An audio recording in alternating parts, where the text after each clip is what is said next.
All right, y'all. I have no idea where to start with this one. I have no idea how to really just do the intro and just pretend this is a regular episode. This is a extension of Sports Talk. It's your boy Jerem. It's Connecticut Cynic. I appreciate you all so much for tuning in and joining us. But we have to talk about this NBA offseason because this shit is getting hectic. It's getting extremely wild.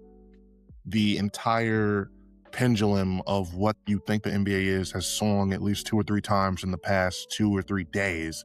So I just wanted to just go off and start from there. We're gonna go just start off in each conference. We're gonna go through teams and starting off with the West. The Lakers, they re-signed Austin Reeves. They get him on this $147 million. I think it was maybe that or 178. Either way, they gave him a max contract. So now you've got Luka, you've got him, and they decided to make their big move by going out and getting Walker Kessler, a center from the Utah Jazz. He's a good player. He's not all NBA or anything like that just yet, but he is a good player. He's solid. He is a center who can come in and actually make a difference and sort of, be a piece next to Luka and Austin. They have the widest big three in the entire NBA. I want to say the biggest and most notable big three I've seen in my lifetime in the NBA. And with all that being said, my only real feelings about this move for the Lakers is that if you are telling me that you are going to trade in LeBron just for Walker Kessler at the money that you got him for and everything like that, it's not the worst idea to do. But at the end of the day, I just don't really know how this or any of the moves they made are going to make any type of difference, but for them getting in between San Antonio and OKC. Like point blank period, the Lakers are just now at a point now where they are just pigeonholed into being like a 4 or 5 seed that's not really going to ever make a difference in the Western Conference. This was a move they had to make. Was reported plenty of times that they had promised Luka that they were going to make moves during this offseason. If they would have just left this offseason with all of them being able to say is that we just got a little bit more cap space and LeBron's gone, that is not going to give Luka the real incentive to want to stay past 2028. That 2028 offseason is already like looming in their heads and making sure that they can sign Luka to a long-term deal and make sure that all this shit has been worth it.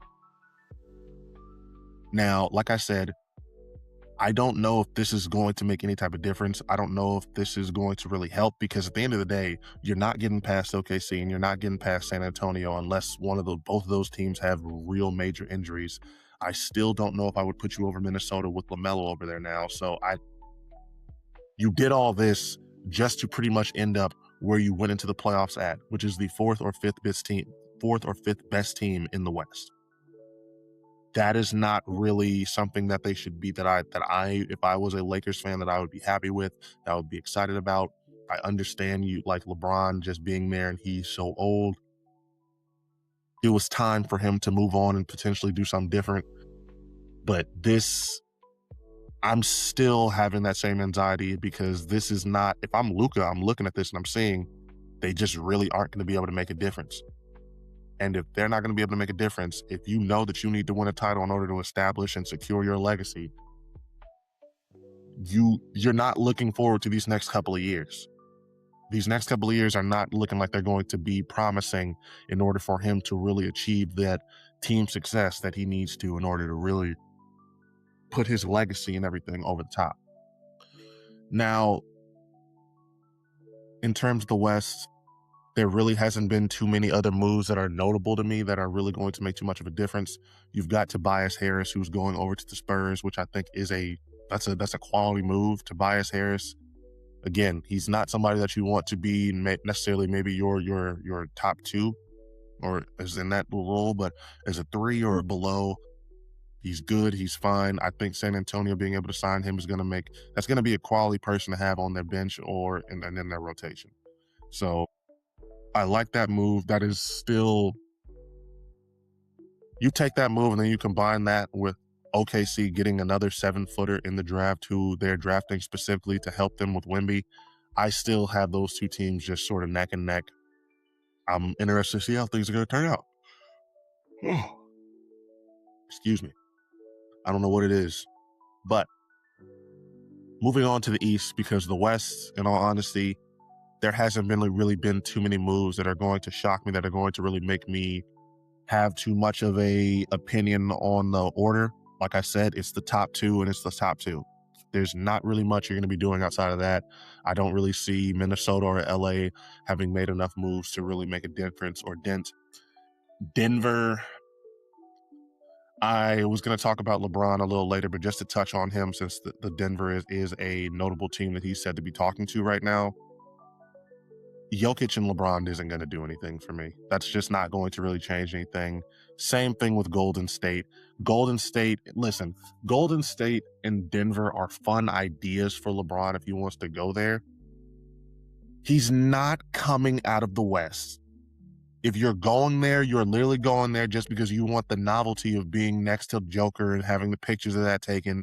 Same thing with Golden State. You just want the novelty of being able to say that, hey, I played with Curry, I played with AD, we were all together. Draymond was there holding it down. You're not getting over any of those two other teams. You're not coming out of the West over them. Point blank, period. So with all that being said, that shifts our focus over to the East, because the East has been turned upside down. Between all the moves that are being made, the Sixers just got way better. The Celtics just got way worse. You've got the Raptors, who are now one of the most interesting teams in the fucking league. And then you've got New York, who is still just sitting on top with Brunson, Cat, and everybody else just sitting there waiting. This is without a doubt going to be the most interesting conference for the first time in a long time. And it's really, and we still don't know where LeBron's going to go, because LeBron could go to a team in the East and, again, just continuously fuck things up in terms of what we're thinking is going to happen. So, starting things off, we have to talk about Kawhi going back to Toronto. Big move, big addition for them. Scotty Barnes now has somebody next to him who can really help make a difference. Those two together, that's some serious, scary potential. Now, the reason why I am not sold on it, why I am not necessarily ready to say that they are going to for sure be a contender, is that Kawhi has been doing the load management shit for so long and not playing every single game that he could, that I don't really see a reason to think that he's going to all of a sudden just be this guy who's consistently available and able to be there for you. I just don't know why anybody would really come over and expect that out of nowhere. If he is, then yes, Toronto is a contender. They're a serious team to watch out for. Again, I don't necessarily know if I would put them over New York, but Kawhi is, like, he proved it last year while he was healthy and while he was playing in those games. He can still play like one of the top 10 players in this league without a question. The only thing that's really going to come down to is, can he be out there reliably enough in order to get everything done, in order to really be there for the team and for that team to really make a push? That remains to be seen. But yes, him and Scotty Barnes, that's a very serious, old school, two great defenders who also just have serious offensive games. You got Scotty Barnes, who is just such a downhill, just fast motherfucker who's just fun to watch play. And then you've got Kawhi, who's just lethal. So I am excited to see if that team can really gel and really come together and make a difference. Now, the team that I am personally really excited for, and this is just after this night, I had this episode recorded and I had everything that I talked about done, and then they just made this trade and it completely threw everything off. Jaylen Brown is now a Philadelphia 76er. That is right, after the Celtics blew a 3-1 lead to these niggas, this, in a shade of Durant going to the team that beat him, they send Jaylen Brown to the Sixers for Paul fucking George and 2 first-round picks. They don't get Maxey, they don't get Edgecombe, they don't get Embiid's old ass, they get Paul George. So, just starting from the Sixers' perspective, this is a great, amazing day. This is a team now, more so than any other time during the process era, during the AI era, that I really believe at this point you can consider a contender. They are top 3 in the East. I want to say top 5 in the NBA in terms of just those contender odds, because I'm telling you right now, a Maxey Edgecombe who's going to continue to get better, plus Jaylen Brown, plus Embiid. You don't even need Embiid to stay healthy the whole time. You don't even need him to really play each game. He can load manage. You can focus on making sure that he's healthy for the playoff run, because with those 4 together, if they gel, if Jaylen Brown if everybody is able to sacrifice what they need to sacrifice and just do what they need to do in order for this team to win and get better and just make the push they need to, I'm picking the Sixers at this point to come out of the East. This team is nasty. They have just amazing talent at some very important positions. And the thing about it is they did all this without having to completely fuck up their team. Fuck those picks. You did all that by just having to give up Paul George. You got younger and better. So if I'm a 76ers fan right now, this is Christmas. You guys are winning right now. You should be going to this next season with all the confidence in the world. The West is still going to be the West. But if I'm a 76ers fan right now, I'm really just thinking it's between me, it's between us, and it's between the Knicks. The Celtics have become so much worse after this trade that they can definitely be removed from that contender status. And then, like I said, Toronto, you're having to worry about Kawhi just being available at the right time, and I don't know if that's something you should bank on. So you just have to worry about New York, and I think that they can handle New York. So Philadelphia, they have all the chips in their corner right now. I'm a big fan of these moves. Again, you don't think that this is going to be a move that you're able to make, but because of some dumbass front offices, people who don't know how to appreciate the good stuff that they have, now the Philadelphia 76ers are primarily in the driver's seat when it comes to contending and really capturing an NBA title. I'm excited to see what's going to happen with them next year. I'm excited to see how they come out and play. It is going to come down to can all 4 of these guys gel and really come together. And listen, somebody's not going to be able to put up as many points as they did last year. Somebody's not going to be able to put up as many shots and everything like that. You're going to have to deal with that, because if you are willing to sacrifice, if you're willing to just do what you have to do, this is a team that should be firmly in contention for the title next year. Now, moving on to the Celtics side of things, Brad Stevens, the fuck are you doing? This is, without a doubt, one of the dumbest trades I think I've ever seen. It is really just, I don't understand how you can think so little of Jaylen Brown to where you're able to let him go for such a measly return. 36 years old. 36 years old is the age of Paul George when this trade is being made. And you mean to tell me that Paul George and 2 first-round picks, I think there was a pick swap involved, that is the value of Jaylen Brown, a man who's won Finals MVP, who's coming off his best individual season, who led your team to 50 wins when you had the player that you all think is better than him, Jason Tatum, out. And that's all that you're... The problem that I have with this isn't that they wanted to trade him, isn't that they said, you know what, we have to get rid of him after failing on the Giannis trade. The problem is that they considered the problem of having him on the team so bad to where they were able to shoot themselves in the foot and do all this and get nothing in return. I understand not having leverage. I understand that you don't have the real ball in your court to get what you want or to demand what you want from some of these trade partners. Just keep him. Keep the guy. Trade him during the middle of the season. There's different options for you to do than this. This is just embarrassing. If I'm a Celtics fan, I'm pissed because you had a contender. You had a team that should be in contention every year as long as you've got these 2 healthy. You added Mitchell Robinson, which is a very quality pickup. And now you went from being a potential 1 through 3 seed, like damn near guaranteed, to now you are pretty much, you're going to be lucky if you get that 5th seed, that 6th seed. Yes, Jason Tatum has the potential to really have this team playing above their level and getting the 50 plus wins. But I don't know if that's fair to put that pressure on him, especially him coming off of an Achilles injury. So I don't really understand the logic. I don't understand why you would think that this would be worth it. Nobody really thought that bad. I just don't get it, man. I really don't. This is almost like a joke. This is a parody type of trade package that they got in return for a finals MVP, a guy who really led this team and really Eastern Conference Finals MVP and Finals MVP, all NBA selection. It's come on now. This is just disrespectful. And then the way that the news has been coming out about Jaylen Brown, about how he was the 7th best player analytically, they thought Derek White had a better season.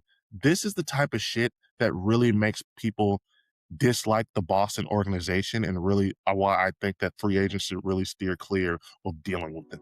Because this is fucking ridiculous for y'all to start talking this crazy about this man. I had almost forgotten about the Isaiah Thomas situation, how they traded him after his sister died and after he had pretty much came back. This is a franchise that has no loyalty at all, and it's really fucking insane to see. The Lakers, for as much bullshit as people give them, they treat their stars so much better than this. And I'm just not a big fan of Boston. I'm just not a big fan of theirs at all. I never really have been, but this has just been something that's reinforcing and further just giving me credence as to why I don't fuck with that city, period. People like to talk about Utah as one of the worst cities if you're a pro athlete to go play in. For me, Boston is like right behind them. Now, with all that being said, there's no telling what the next move is for Boston. I've been hearing rumors that apparently they're trying to gear up to make a move in 2028, grab one of the free agents there. That's a big gamble. That's a big risk because there's really only, listen, people are trying to talk about Jokic and him just becoming a free agent. I'll see it when I believe it. Jokic does not hit me as the type of guy that's going to be that thirsty to go to a different team, to be worried about all that. He just seems like a hooper who wants to play. He's already won the title. I don't think he cares about the championship or the legacy shit like that anymore. He's stamped. So I don't think that he is going to be too pressed about any of that.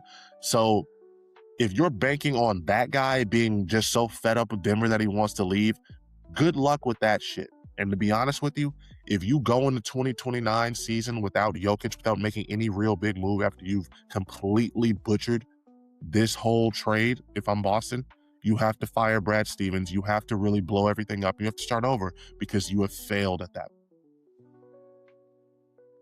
And with all that being said, with all of these teams being covered, the one big albatross, like I said, is still LeBron. We don't know exactly where he's going to be going as of this recording. So I don't really have a firm, concrete idea as to what to think about the East finally. New York may still be the best team, although Philly is definitely, in my mind, I might have to put them up there now. And yes, that is being based off of Embiid being healthy, but like I said, I'm much less worried about the regular season now. I'm really basing this off how I think the playoffs are going to go and how teams are going to look. So it's going to be interesting, y'all. This is one of the most interesting NBA off seasons in quite some time. I'd say the last time we had an offseason this interesting was when Durant went to Golden State. Nah, probably not that. I'd say we had at least one more after that. But this is the most interesting one since damn near 2011. It's been a long time since we've seen this many big name players, stars in the league, all just change teams, all be going different places. And I don't know what to make of the landscape because there's still so many pieces that need to get moved. The thing that I will say now is that if this offseason has taught me anything, is that a lot of these owners, if they are not pretty much confident that they're going to be seeing winning results, that their teams are going to be far and ahead, the best, I don't think that you're going to see a lot of teams wanting to go and make big swings and have huge payrolls. A big part of why Boston got rid of Jaylen Brown, in my opinion, was just because they didn't want to have two guys being paid $300 million on their roster, which is understandable. But it brings me to this point of, it's gonna come down to who's not afraid to really to spend money to win, to create that legacy, to really create. Because listen, you win an NBA title, your team's just gonna make you more money. So you're gonna have to spend money to make it, and it's just gonna come down to which GMs are going to have the owner's blessing to do what they have to do, to spend what they got to spend in order to create a winning product. And right now it's looking like teams like San Antonio are going to be in the lead, along with teams like Philadelphia, teams that are just not afraid to really go out and get what they got to get done. But that's all I had for y'all today. This has been your boy Germ. This has been Kinetic Aesthetic. This NBA offseason has been fucking insane, and I had to come and talk to y'all about it because, listen, there's just too much for me to just wait until the next sports talk for me to discuss all this. So y'all continue to be good people. Enjoy your 4th of July weekend. This has been your boy Germ, and I am out of here.